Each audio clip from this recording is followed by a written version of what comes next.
In Cambridgeshire, UK, there is an artificial canal called Old Bedford and is approximately 20 miles in length and completely straight. Samuel Burley Rowbottom, born 1816 and died in 1884, published a pamphlet in 1849 about his decade-long studies and experiments into the true nature of the earth according to his belief that the earth was flat, enclosed and bounded by an ice wall. He expanded everything into a 430-page book published in 1881. What Samuel Rowbottom arranged at Old Bedford was to have a flag on a boat exactly 5 feet above the surface of the water. This boat was then rowed to Welney Bridge, which was exactly 6 miles in a straight line from where Rowbottom was. Rowbottom himself stood in the middle of the canal with a telescope exactly 8 inches above the water level. So when looking through the telescope, he observed the boat and its flag for the whole time the boat receded to its destination 6 miles away. If the earth was a globe, as was supposed at the time, then by 6 miles the flag should not have been visible. Note that Samuel Rowbottom was following the scientific method. What are the 6 steps of the scientific method? The 6 steps of the scientific method include 1. Asking a question about something you observe. 2. Doing background research to learn what is already known about the topic. And 3. Constructing a hypothesis. 4. Experimenting to test this hypothesis. 5. Analysing the data from the experiment and drawing conclusions. And finally 6. Communicating the results to others. How do you calculate the drop in Earth's curve with distance? The question is, where is the curve?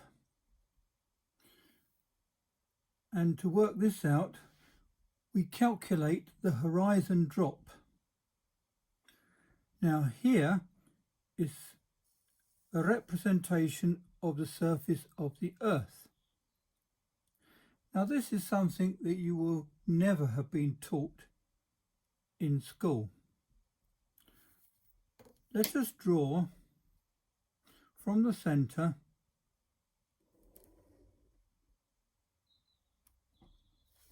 to the surface. Now that will be the radius of the Earth, and the radius of the Earth is 3,963 statute miles, as we are told. So we know this distance A equals 3,963.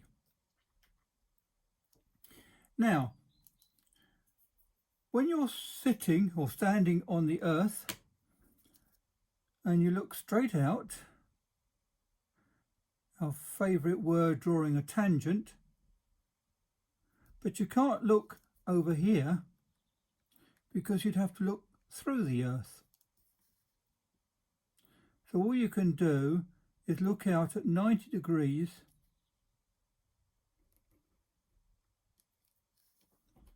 to the Earth's surface.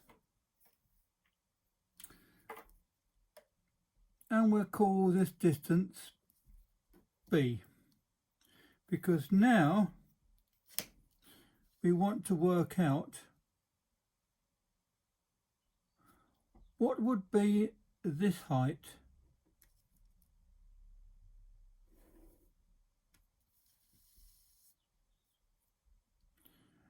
this will be the drop with distance. So we'll call this whole length C.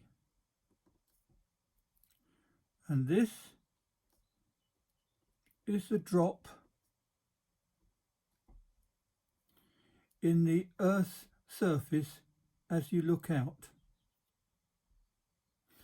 Now, for ease of working things out, we'll say we want to look 10 miles. So B equals 10. So the question is, if you look 10 miles across the Earth, what will be the drop in the Earth's surface? And we have here now a right angle triangle, which brings us to Pythagoras.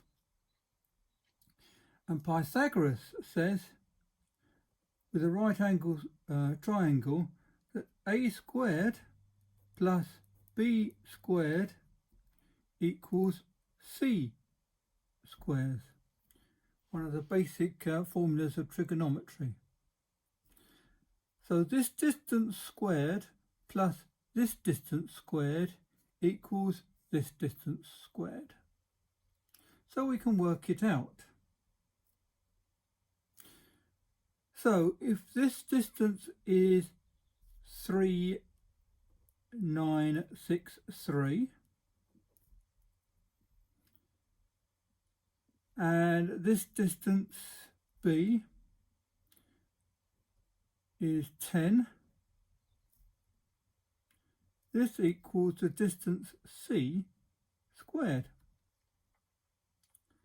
And to work this out, all we have to do is square root that to square root that, and then we have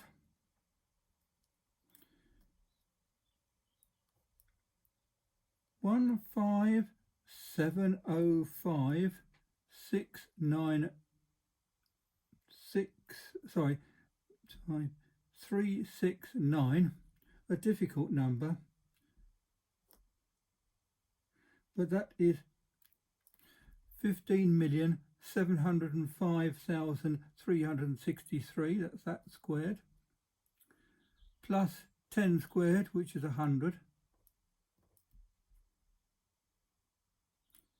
equals c squared. So if you now square root that to equal c, it comes out that c equals 3963.0126.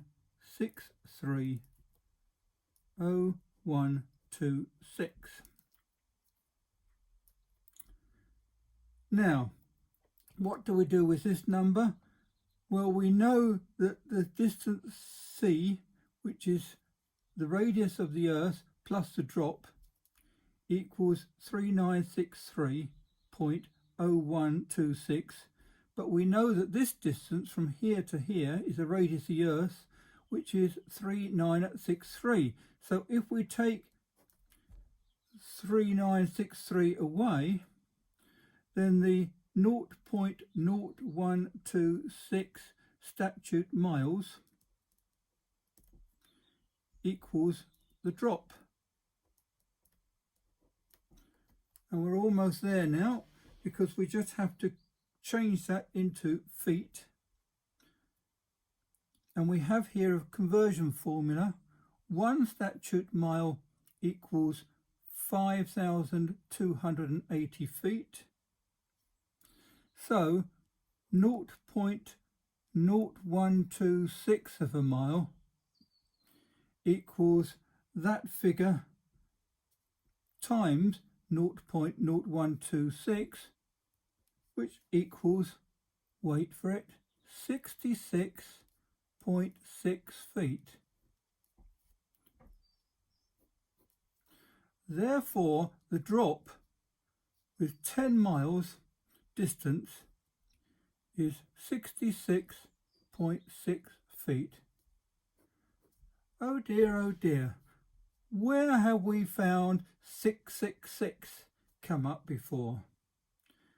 Remember things like the tilt of the Earth is 23.4, which from 90 degrees is 66.6 degrees, and we're told we're travelling around the sun at 66,600 miles per hour, and 666 comes up everywhere.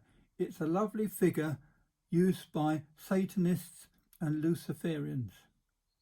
But for now, this is what we've got, that the drop in the Earth horizon at 10 miles is 66.6 feet. This means that any object that is less than 66.6 feet will not be able to be seen from the surface of the Earth at 10 miles distance. So, if the Earth was a globe, Rowbottom reasoned that the boat and flag should have been 11 feet 6 inches below the horizon. This is demonstrated in the diagram. If point A represents Rowbottom with his telescope and point B the boat and flag at Welney Bridge, then A to B represents a globe arc of water 6 miles long. The tangent line from Rowbottom at point A to point C represents his expected line of sight, and the contact point with the water at point T. This is a calculated distance of 1 mile from Rowbottom at point A, because he is observing only 8 inches above the waterline. So point T to the Welney Bridge at point B is 5 miles. From the calculations of 8 inches per mile squared, the drop in Earth's curvature is 16 feet and 8 inches. So, as the flag is 5 feet above the water level, the flag itself should be 11 feet 8 inches below the horizon T, and therefore altogether out of sight. And this was not observed. Rowbottom was able to see the flag and boat for the entire 6 miles along the canal, all the way to the bridge. This is the true observed state as depicted in the diagram. The fact that Rowbottom was able to see the boat and flag the entire 6 miles proved that the Earth was flat. Rowbottom did many similar experiments at the canal, and all proved that there was no curvature of the Earth. This experiment was repeated in 2016, and also they tried to use a laser. The attempt was filmed and is on YouTube. However, there are several difficulties in trying just one attempt without practice and with little or no funds. One being the state of the upkeep of the canal 160 years after the original experiment. Getting the mirror angle just right to reflect the laser light is extremely difficult and would require, I think, several attempts to get it right. The strength, intensity and narrowness of a laser beam over several miles depends a lot on quality and ultimately cost of the laser. It can be done, and has been proved that it can be done over water or ice lakes, and later episodes will discuss this. The details of the YouTube episode are as shown.